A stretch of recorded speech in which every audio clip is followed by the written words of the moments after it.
Depleted uranium, the Gulf War. As she mentioned, during the Gulf War, we had a real problem. I'm a longtime military officer. I've been in the military since 1967. Served in Vietnam, was recalled to active duty for Desert Storm. Part of my job responsibilities during Desert Storm, I was a member of the 12th Preventive Medicine. We were the theater public health department. I also became a member of Bowers Raiders. We were the theater nuclear, biological, chemical warfare special operations team. We had the responsibility to identify it, to train and educate all of the military personnel, to develop the decontamination and medical care guidelines, and then to clean up the mess. The Gulf War was the most toxic war known to man. The United States, back in the 80s, deliberately and willfully provided Iraq with the weapons of mass destruction that we are about ready to go to war over today.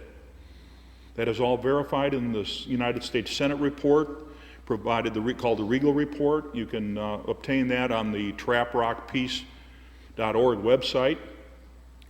The other thing that happened is once we knew where it was and we went to war, we had to make a conscious decision.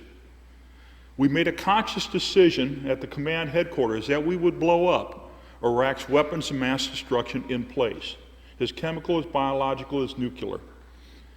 That's verified in Schwarzkopf's autobiography on page 390. We made that decision in December of 1990. The purpose was to destroy it where it was rather than for him to release it substantially back on the coalition forces as we went to war. Ladies and gentlemen, when we go to war, the purpose is to kill. The purpose is to kill the enemy, every single one of them. That is part of war. As a consequence, in preparation for war, or to ensure that we win the battles, the United States made a deliberate decision that they would use depleted uranium munitions, as they're called.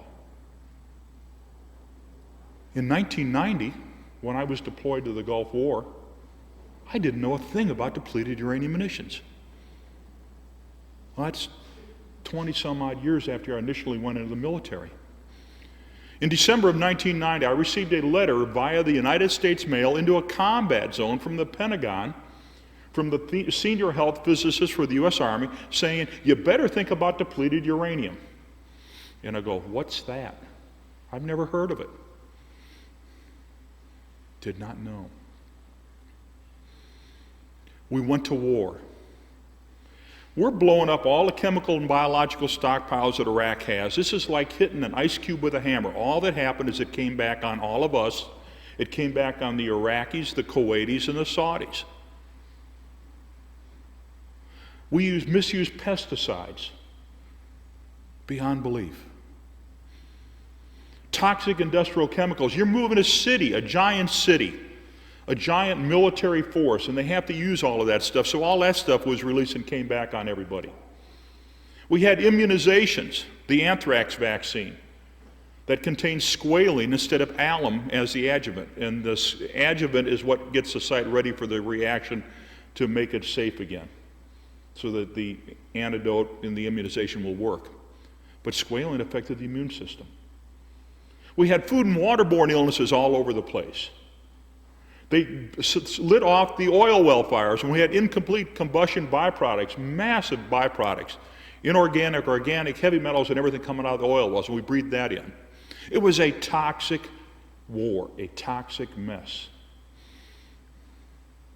And then depleted uranium came along. During the Gulf War,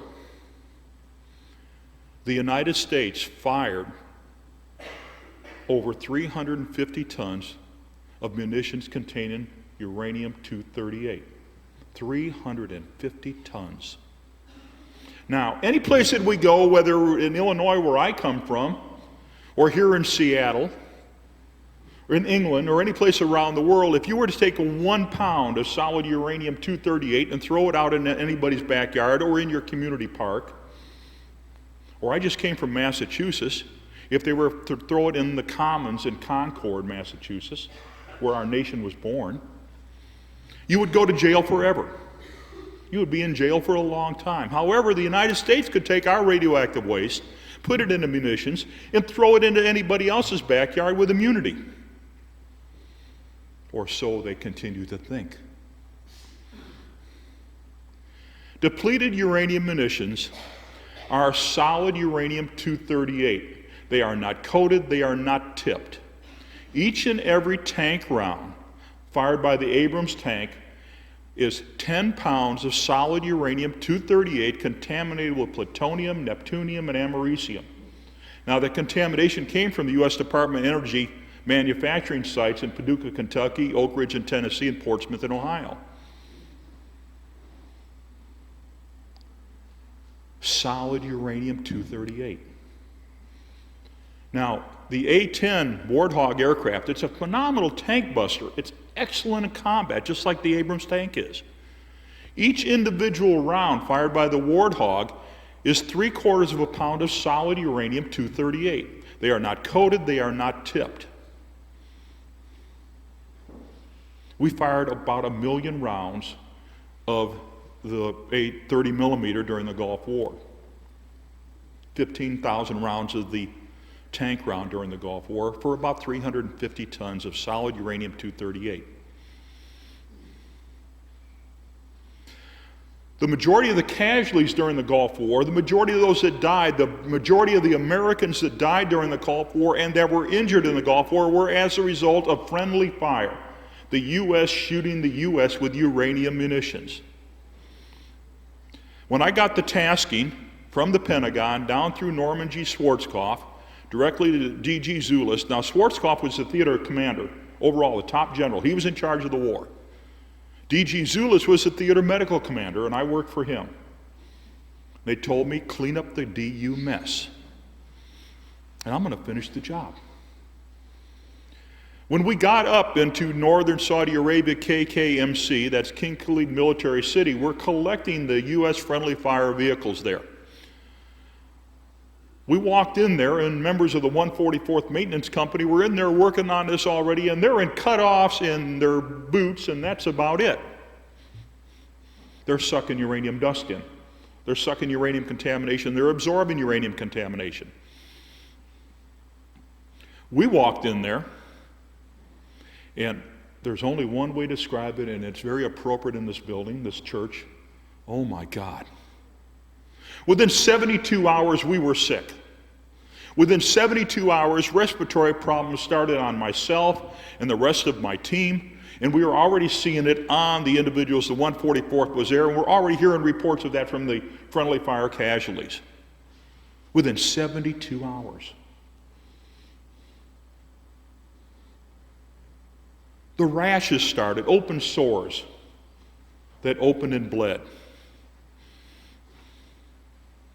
We're in a war.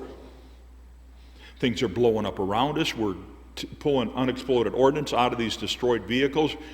We're messing around. Now everybody says you got to wear respiratory and skin protection or some type of respiratory and skin protection. It's 100 and some odd degrees. And they told us all you need is exam gloves for your medical personnel and a surgical mask. Well, as everybody that's worked in the medical field knows, that a surgical mask is good for spit and not much else. Now, uranium oxides are submicron in size, which means that we're seeing some the size of marbles and sizes going down to submicron. And now a submicron, 1 micron is 10 to the minus 10th meters. This is atomic scale. And we're sucking this in. And the troops are sucking this in, and they're getting sick. Now, as the health physicist and responsible for the theater, I went to the medical commanders and said, you got to provide medical care for all of the DU friendly fire casualties immediately. We need a radio bioassay, which consists of nasal and pharyngeal swab. You reach into the back of the throat with a Q-tip, and you find out they sucked in any uranium in. You collect their urine to find out if it was collected in, they're passing it out. You collect their feces to find out if they're passing it out. But you need to do it right away, because in order to get heavy metal to poison, now uranium immediately starts out, your primary problem is heavy metal, not the radiological components. It's the heavy metal components. So we need to do chelation just like you do for lead poisoning. But it has to be done rapidly because of a thing called bio half-life. And a bio half-life is where the uranium then goes into sequestering in the parts of the bodies, or it passes out through the urine, and you'll never find it. They refuse to provide medical care to myself, my teams, the friendly fire casualties, and to this day, the number of U.S. friendly fire casualties, heroes of our nation, shot up by soldiers of our nation, still have not received the medical care that they earned in combat. We've still not all received the medical care we earned in combat. Myself and our team got sick within 72 hours, much less the friendly fire casualties. I'd go to the commanders of units that had the friendly fire casualties and said, provide them medical care, they have uranium poisoning. They never got it. Mr. Jerry Wheat, friendly fire casualty, a very good friend. His father discovered it years later. His father was a scientist at Los Alamos, had a Geiger counter and find out that, oh, my son's hot for radioactivity. Geez, it's the shrapnel that they never removed.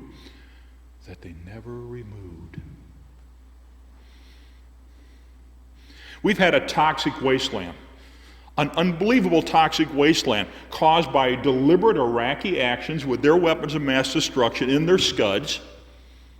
I've had 32 Scuds come in over my head and blow up.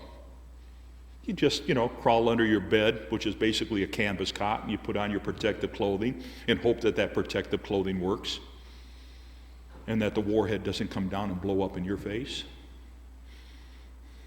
A toxic wasteland. What is depleted uranium? Depleted uranium is uranium-238. It is the byproduct, chemically known as uranium hexafluoride, when we remove the fissionable components, that's uranium-234 and 235, to make reactor fuel and atomic bombs. For every 100 pounds of solid natural uranium that I have, 99.2 pounds to begin with is uranium-238, and 0.8 pounds is uranium-234, 235, the fissionable component. When you go through the processing system, what you end up with is for every 100 pounds of solid uranium that you now have, you have 99.8 pounds of uranium-238 and 0.2 pounds of uranium-234 and 235. That is known as depleted uranium. Ladies and gentlemen, there is nothing depleted about it. Nothing depleted about it at all. Now, they keep saying, when you see a government report, they say it's 40% less radioactive than the other stuff. What they forgot to do was write down the other part of the paragraph that I put down for them. The alpha emissions. Uranium gives off three primary emissions. Alpha particles, which are the helium nucleus, 2 protons and 2 neutrons. These are massive particles. When they get in the tissue, cause tremendous ionization damage to tissue. Absolutely rip it apart. And then you have the gamma particles, but those are outside, and there's not a whole lot. They're very small, pure energy. And then the beta particles, like an electron. That's what runs around in our electrical wires and provides us electricity. But when you change the proportion of uranium-238 from 99.2% or 99.2 pounds per 100 up to 99.8 pounds per 100, guess what? The alpha emissions increase proportionally. So when you get the uranium-238 in your body, no wonder we all got sick. A toxic wasteland, a deliberate use. I think that should clear it up. The other thing, too, with uranium munitions, ladies and gentlemen, they are not coated, they are not tipped. As I mentioned before, they are not coated, they are not tipped. You continuously see report after report where they say, well, the munition's coated and tipped like there's some steel or lead in there and the uranium's on the outside. It's not. It's solid uranium-238. 10 pounds per round for the tank and 3/4 of a pound per round for the A10. Yes, sir? There is no coating. Absolutely.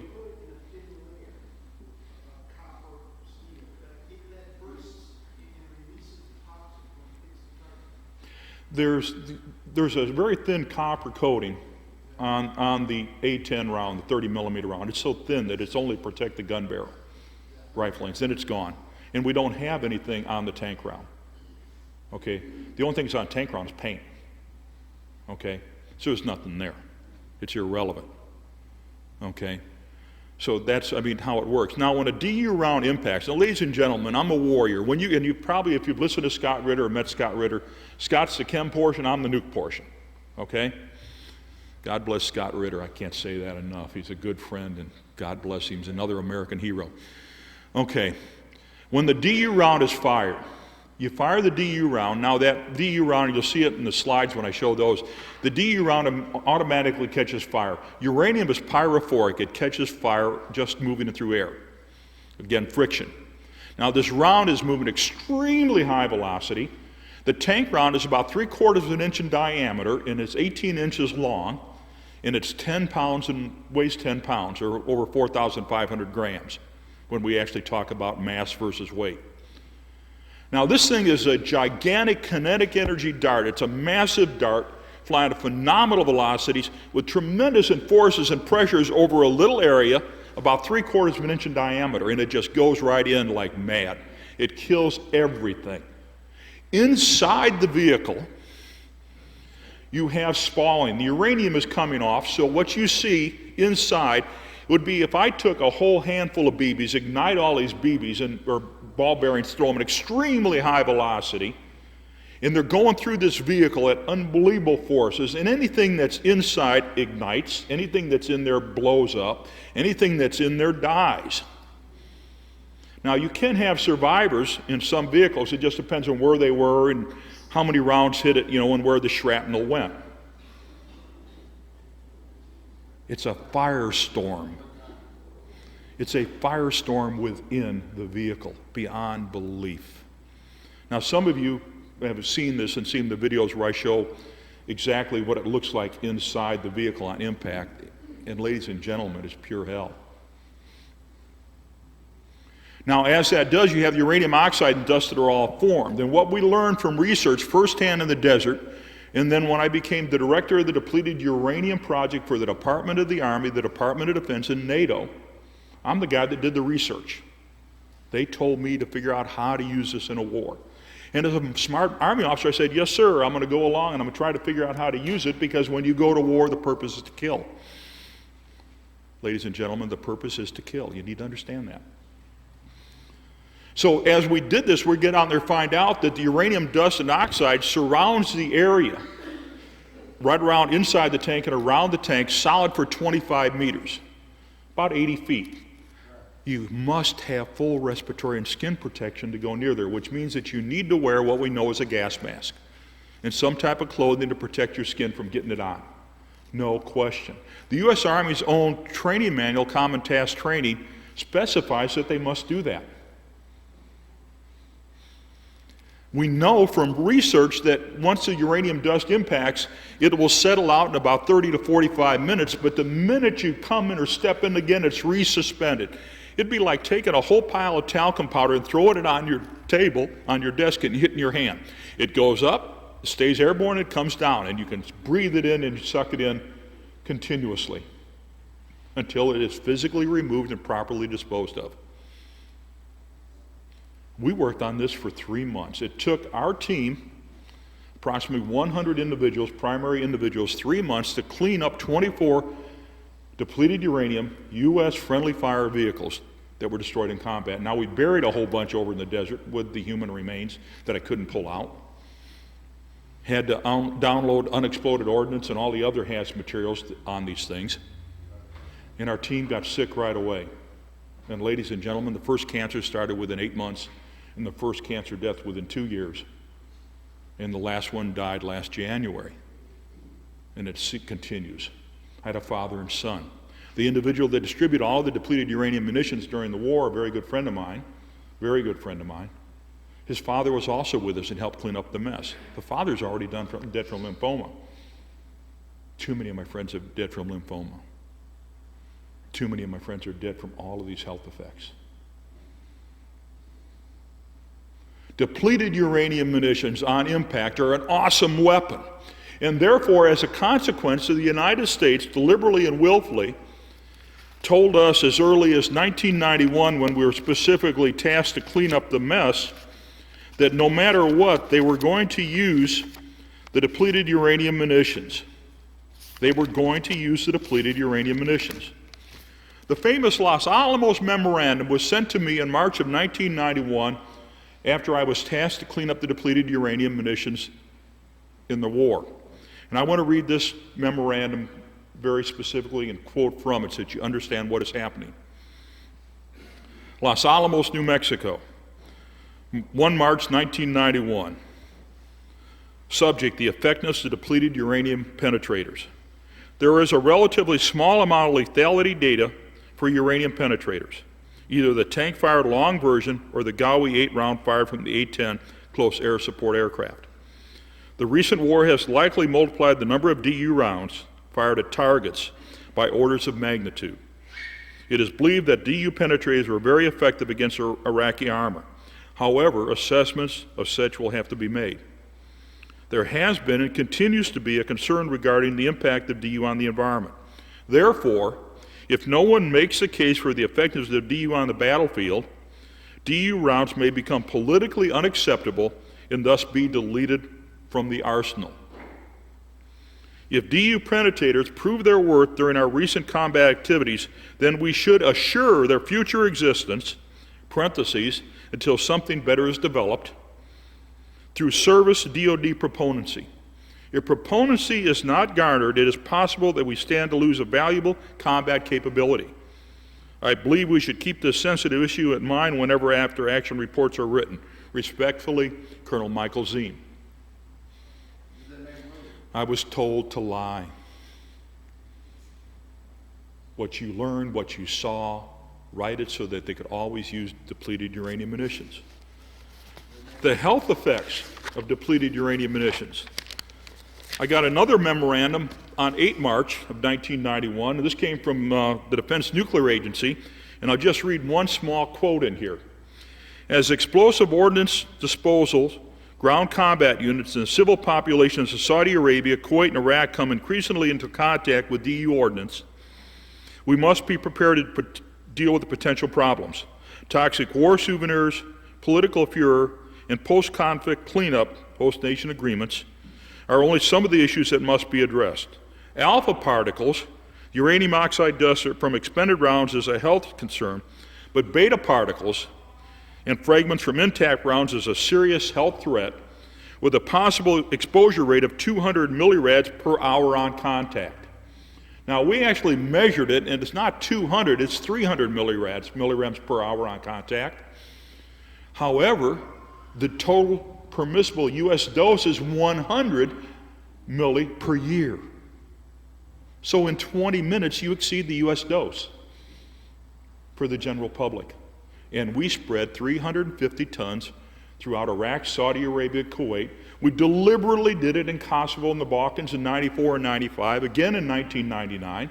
We shot up Vieques, Puerto Rico, deliberately in 1999.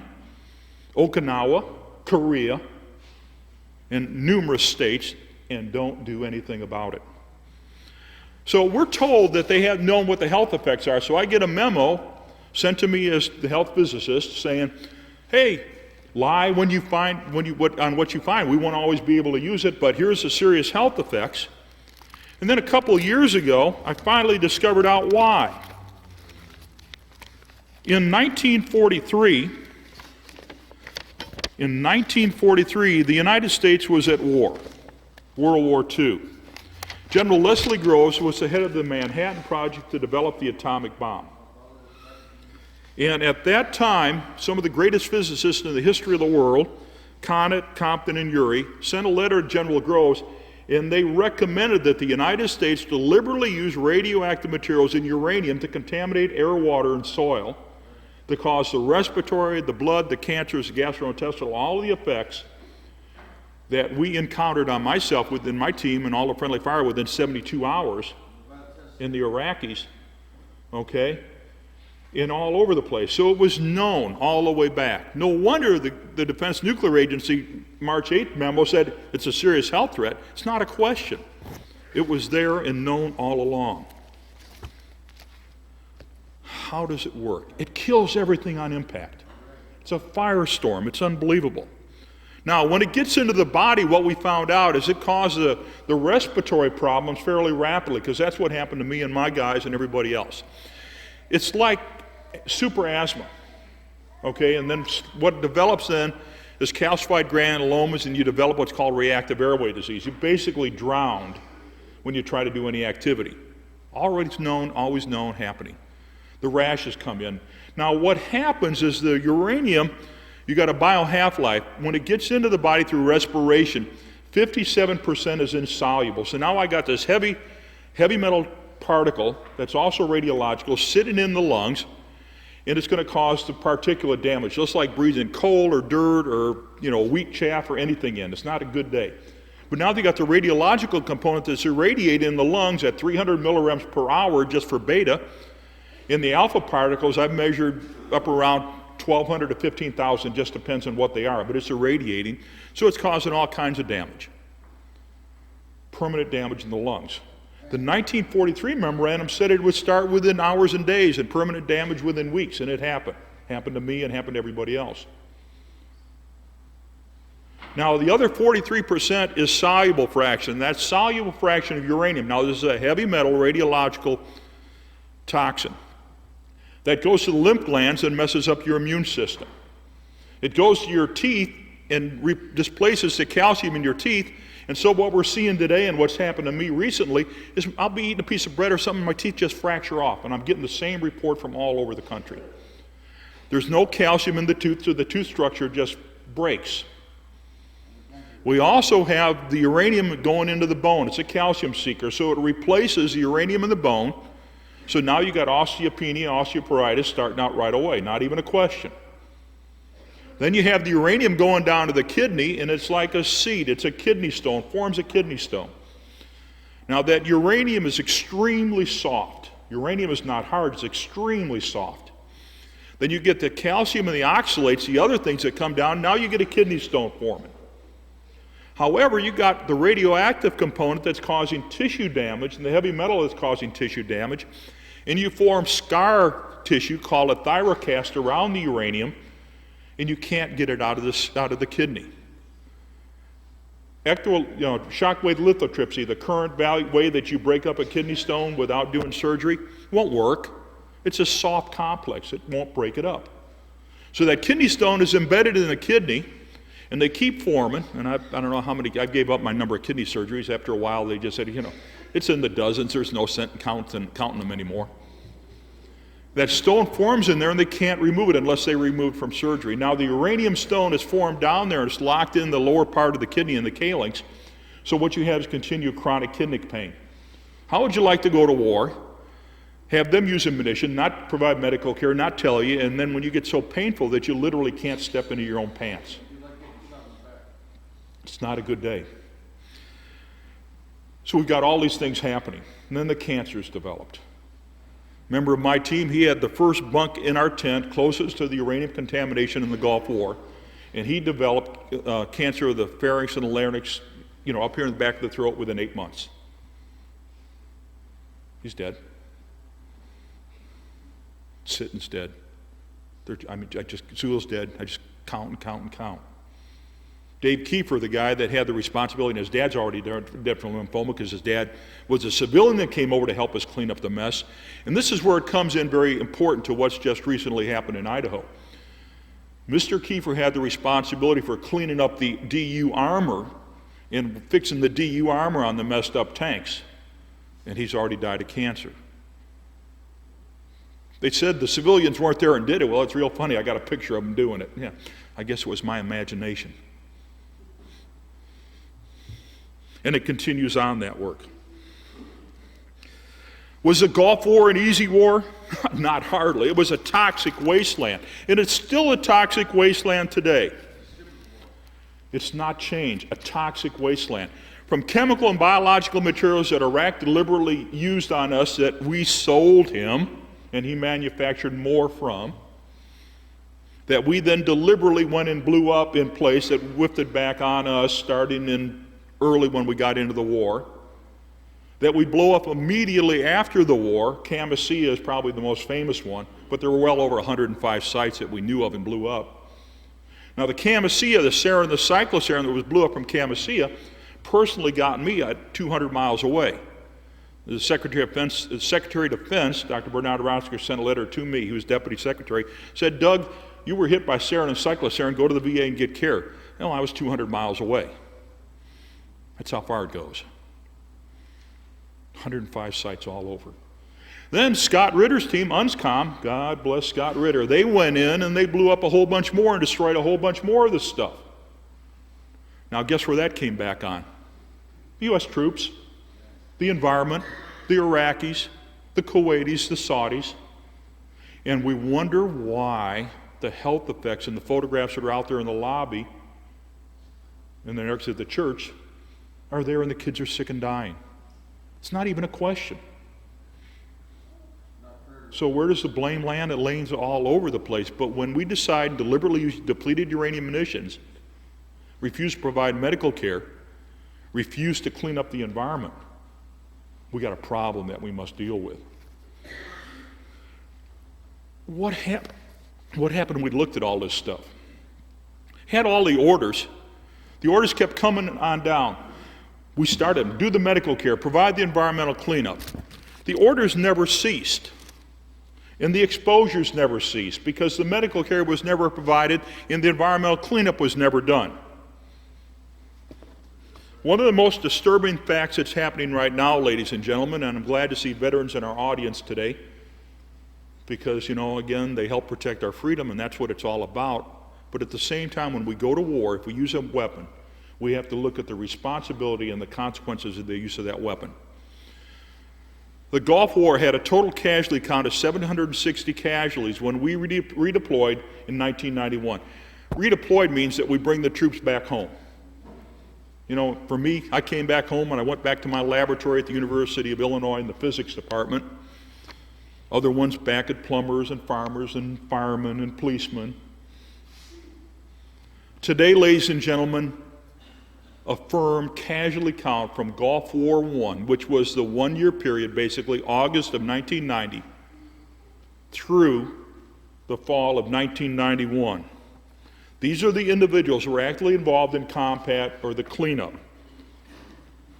The casualty count, those that have received Department of Veteran Affairs disabilities, that means service connection for injuries and illnesses caused during combat, has gone from about 463 injured and ill to 159,238. Now this doesn't include mine because mine came after this number was released officially. And over 8,000 dead. I went from 294 dead to over 8,000 dead. I went from 463 injured and ill as a direct result of combat to over 159,000. Ladies and gentlemen, the Gulf War is the largest friendly fire incident in the history of warfare. And depleted uranium is one of the primary culprits. That's hard to say because I'm an Army officer that was tasked to clean up the mess. Now, we didn't stop deploying troops over there, ladies and gentlemen, and troops are still going over there, and they're about ready to go over there again into a toxic wasteland. Since 1991, we continued to send troops over to the Gulf region, to Iraq, Saudi Arabia, and Kuwait. The number of casualties now from the extended Persian Gulf War, ladies and gentlemen, the individuals that have been awarded disability from the United States Department of Veteran Affairs for service-connected injuries in the Persian Gulf is 250,000. 1/3 of the force that went to the Gulf War is now under disability because of the health effects of this toxic wasteland of depleted uranium munitions. We knew the criteria for what happens, that you need medical care. If you're in and around a vehicle that's struck, if you're in and around working any of the uranium munitions that's burned, any of the residue, the smoke, if you're working around the stuff as our friends over in Idaho did, working with the armor and everything, you need medical care. That directive was issued on June 8th of 1993. It was reissued in August of 1993 by General Eric Shinseki. Ladies and gentlemen, General Shinseki is the general that's sending the pride and youth of your community to war again within weeks. And he directed that medical care be provided, training and education be done, and environmental cleanup be done. And it's not been completed. In October of 1993, when we were going to use uranium munitions in Somalia, ladies and gentlemen, Africa, we got it stopped, but they specified exactly what criteria for exposures were supposed to receive medical care, and it never has happened. By my count as the investigating officer during the Gulf War, I had a little over 123 individuals that lived in friendly fire through depleted uranium munitions impacts. I had another 250 total involved in all of the cleanup and everything else after the war, known exposures. The United States Department of Veteran Affairs in Baltimore, Maryland, just up until recently, it only provided care for 33 individuals, not even 1/4 of the friendly fire that survived. In the last count I had, it was up to 60 of us. Now, they've had me up there one time, but the doctor in charge up there never returns any of my phone calls at all since 1999. Doesn't return phone calls to my physician at all, even though myself and my guys are sick. A little over a week ago, I called Dave up down in Alabama, and I said, "Hey, Dave, you getting your medical care yet? What's happened?" He said, "No, they haven't given it to me yet." The number 2 man on the whole thing has still not received medical care, and he's very sick. The orders have been repeated over and over and over again, and it's never been complied with, and they don't have any intention of complying with it because, ladies and gentlemen, as the Los Alamos Memorandum directed, when you find the findings, you lie so that we can always use this in warfare because it's an extremely effective weapon. Not a question of the health effects, not a question of what needs to be done, but it just goes on. In 1992, the United States Senate ordered the United States Army Environmental Policy Institute to, quote,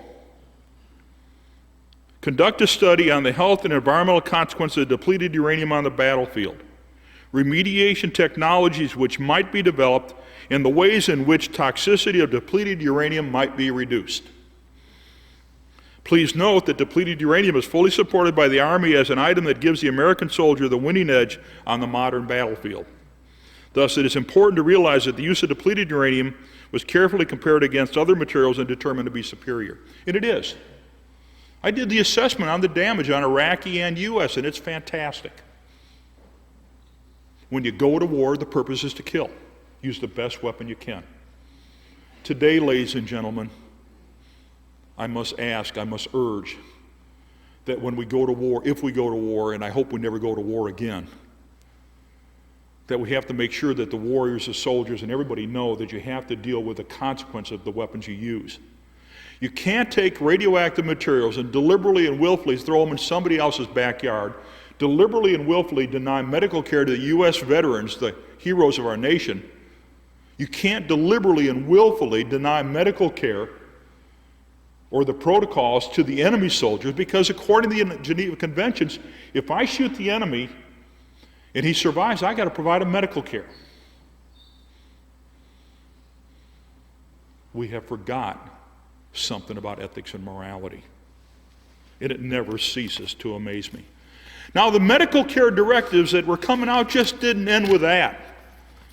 In 1993, when we're trying to get all the medical care put together, the U.S. Army Medical Department sent an order out, and in that order they deliberately said to leave the uranium shrapnel embedded in the arms and the bodies of the U.S. friendly fire casualties to determine what the health effects would be. And Jerry Wheat developed cancer, and the individual that wrote the memorandum when we were in Washington, D.C. testifying sat right next to him and said, "Oh, sorry, Jerry, no, it didn't really cause it." It's a crime against God and humanity, and it never stops. And it never stops. The medical directives have been issued, the cleanup procedures I developed. We told how do you clean it up or what you can do. But as we started to do this, we found out that for every single vehicle that's destroyed, I have to pick up that vehicle physically. Now it's got all kinds of unexploded ordnance in there and everything else, so it's a bomb in of itself. Okay, so you can move it, jink it, whatever you want to bump it or anything, it'll blow up. 3 of my guys died at a place called Doha when that whole thing blew up in August of 1991 because they were trying to clean up a destroyed tank, and that ammo was unstable, blew them to smithereens. 2 of my other team members, one was gone trying to get a truck, and the other one, the only reason he survived is because he was able to duck down underneath the desk. Unbelievable mess. I don't know how to describe it. The United States Army, Command Staff at the Pentagon, and Schwarzkopf and Zulis told me to clean up the depleted uranium mess. They recalled me to active duty as the Depleted Uranium Project Director to develop all the training and education necessary to make our troops safe and NATO troops safe when they use it. They ordered me to develop the environmental cleanup procedures.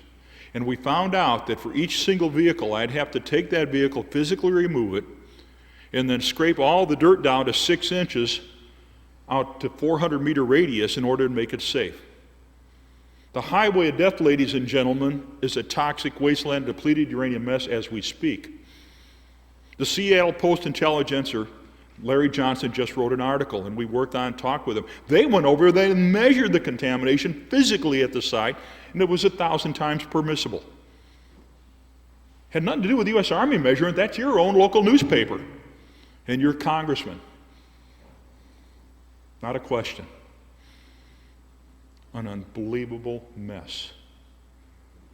Ladies and gentlemen, when you go to war, the purpose is to kill.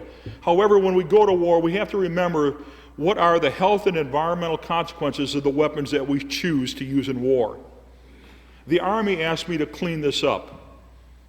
I myself am affected. The individuals that I asked to work with me are sick and dead. The pride and youth of our nation are sick and dying, and they've been denied medical care. And the casualty rate now for all individuals deployed to the Persian Gulf is over 250,000.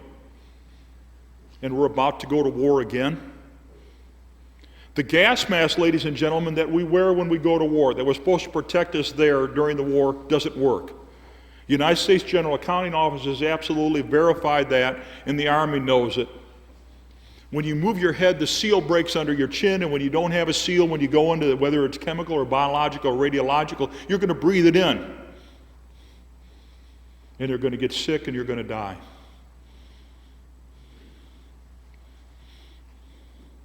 A little over a year ago, last summer, in June, I was invited to the United Nations UNESCO Child and the Family Conference in Athens, Greece, to discuss the effects of war on children. The United States and England were the only 2 nations that refused to participate in the conference. Arrogance, ladies and gentlemen. The conference was about the effect of war on the child. We're in the most appropriate place today. 2,000 years ago, it was said, "And a child shall lead them." And my hope and dream for all of you in the world is that peace will come.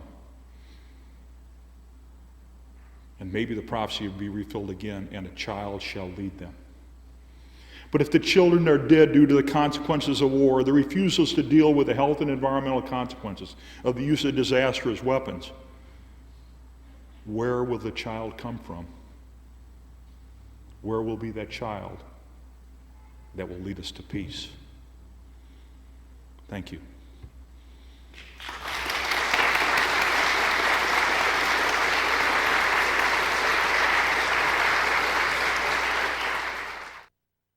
Are there any uranium-238 substitutes that should be used instead of this substance? The primary substitute, which I would recommend, and again has the effectiveness of a penetrator, is a tungsten penetrator. Again, the Department of Defense even acknowledges in the videos that we've done that tungsten, the difference is basically you can fire a tungsten round at 2,000 meters versus a DU round at 3,000 meters have the same effect. However, the type of battles we're going to have are very seldom going to be in the desert again. So when you're in close range comparison, tungsten's a lot better. It doesn't leave all the environmental and health effects that DU does. I don't have any idea on cost.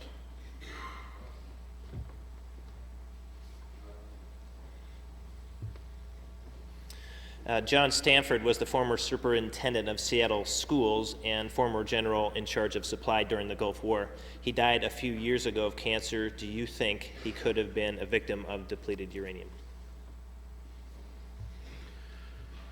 I don't know the individual. However, with all the hosts of exposures we had during the Gulf War, you'd have to go back and do assessment and find out what his health effects were, where he was in the Gulf War. But he came back sick and died from the Gulf War. More than likely, yeah, that's what happened. Was it DU? I don't know. Depends on whether or not he had the exposures downwind, in a vehicle, in equipment, cleaning it up. But there's so many exposures we can't separate out. That's one of the problems with the medical evidence. We're not in a laboratory. We're not in a hospital. We're dealing with reality. And the reality is, if you see something wrong and you find it, they got the exposures, you can make an estimate, but you can't prove it. The Department of Defense wants everybody to prove whether or not they were exposed and that their health effects come from that. Unfortunately, in a war, you can't do it.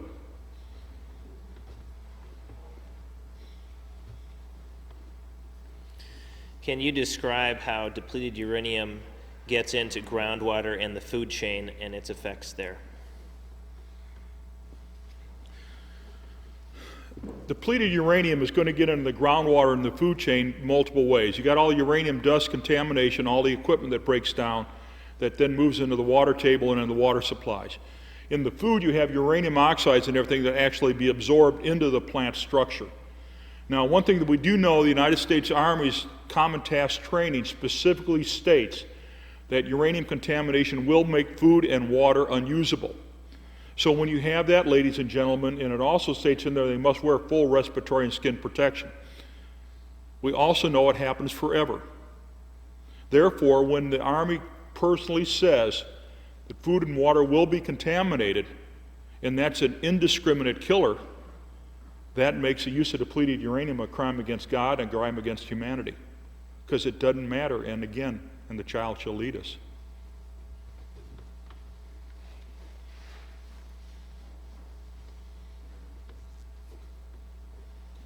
Has Gulf War syndrome finally been recognized as a toxic illness?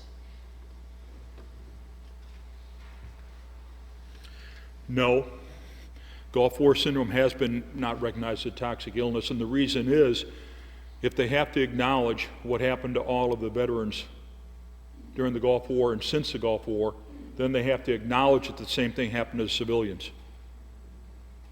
And the civilians, the women and the children and everybody else don't deserve this. The non-combatants don't deserve it. So no, they don't want to recognize it. And all of us that speak out suffer massive retaliation for speaking out, for finishing our job. Again, when will responsibility happen? We got to make it happen.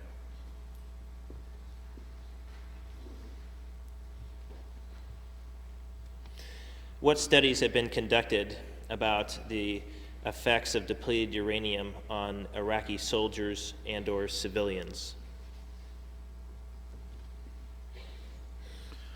The World Health Organization has been asked numerous times to do the study. The British Royal Society has been asked numerous times to do the study. In 1999, the end of February and beginning of March, when I was appointed the Center for Disease Control, Denise Nichols and myself and others made the proposal that and Dr. Bill Baumschweiger made the proposal that they do the study. They've never done it. On April 16th of 1999, we went up and met with the Presidential Oversight Board that was under General Elmo Zumwalt and Senator Rudman, and we specifically made that proposal, and Rosalie Bertel, we all did it, and they've never done it. Now, Dr. Asif Durakovic and Dr. Harry Sharma have gone over, they have collected the biological samples, radio bioassays, and they have verified that the individuals over there are hot for depleted uranium. In meetings with the Department of Defense, when we presented Dr. Sharma's and Dr. Durakovic's results, the Department of Defense representative in charge of depleted uranium said, we'll have to get him fired, and they did.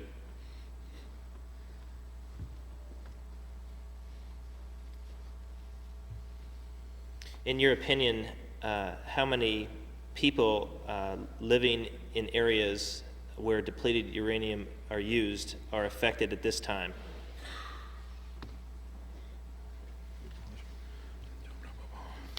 Just a second, please.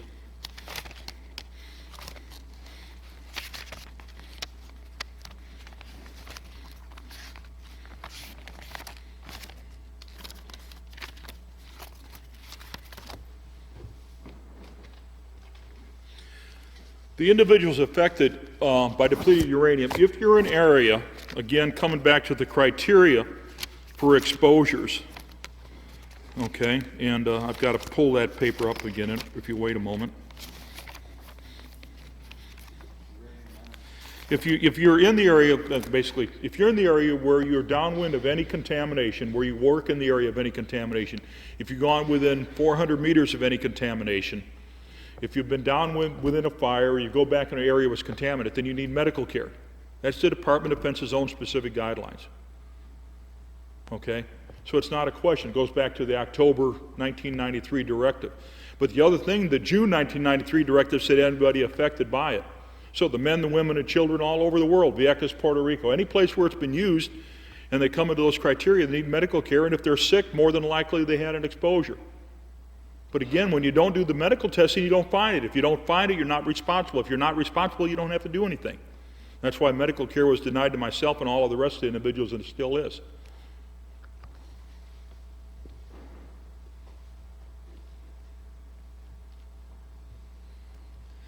What is the status of the bill introduced by Representative McKinney to ban DU use and sale and development?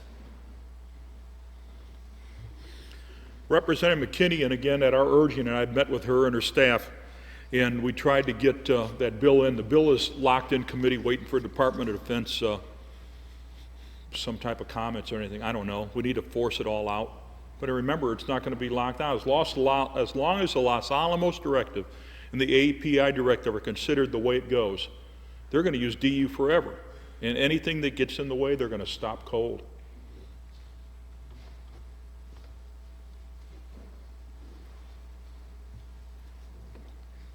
What are the proper cleanup measures for uranium-238? Can these sites be adequately cleaned?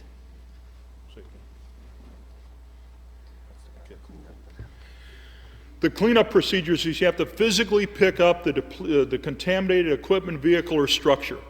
But prior to do that, especially in a war, you have to unload all the unexploded munitions that are now extremely unstable. You have to remove all the hazardous materials that are out of there.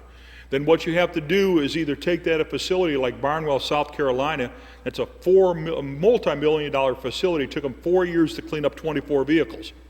Now, 4 years for 24 vehicles in a specialized facility? What about the thousands upon thousands of vehicles littering all the battle areas? Then once you get that vehicle removed, you have to take the soil down to 4 inches for 400-meter radius and dispose of that properly. You can't do it. I wish you could. I tried to develop, but you can't. Sir? Are they using, in the United States, the depleted uranium sheet tanks where they practice their wargaming? Yes, in certain areas they are. Yes, they are. Are they cleaning that up? No, sir, they're not. So it's getting in the air, in the water, and I wouldn't eat anything out of Chesapeake Bay for anything under my life because of all the contamination from both the chemical, biological, and especially the uranium coming from Aberdeen Proving Ground, Maryland. And we wonder why Chesapeake Bay has gone from one of the greatest fishing grounds in the world to nothing. It's all contaminated. Just a second.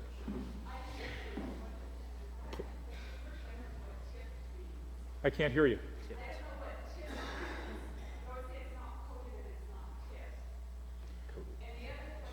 Okay.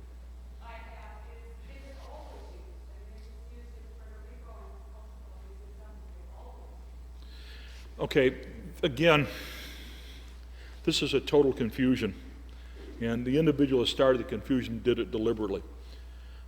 I'm holding a pen up here. If you have depleted uranium round, okay, this round is solid uranium. It's not the tip of the pen up here, it's not the back, and it's not coated. Each round is solid uranium-238. Again, this is a thing to get everybody confused as if it's not a whole lot there. Okay? Now, in Puerto Rico, we know that they used it in February of 1999. I tried to activate my team, the one that we developed for the military, to go clean it up and get medical care. We refused that. We could not do it by the Secretary of Defense. Now, we know from conversations and emails that I've had with U.S. Navy personnel down there that they've been shooting up for a long time because the Navy personnel on the ships and in the areas where they're using it on the guns are getting sick from uranium, and they were having the same health effects. We coordinated those with Dr. McDermott for medical care. But again, that never gets out.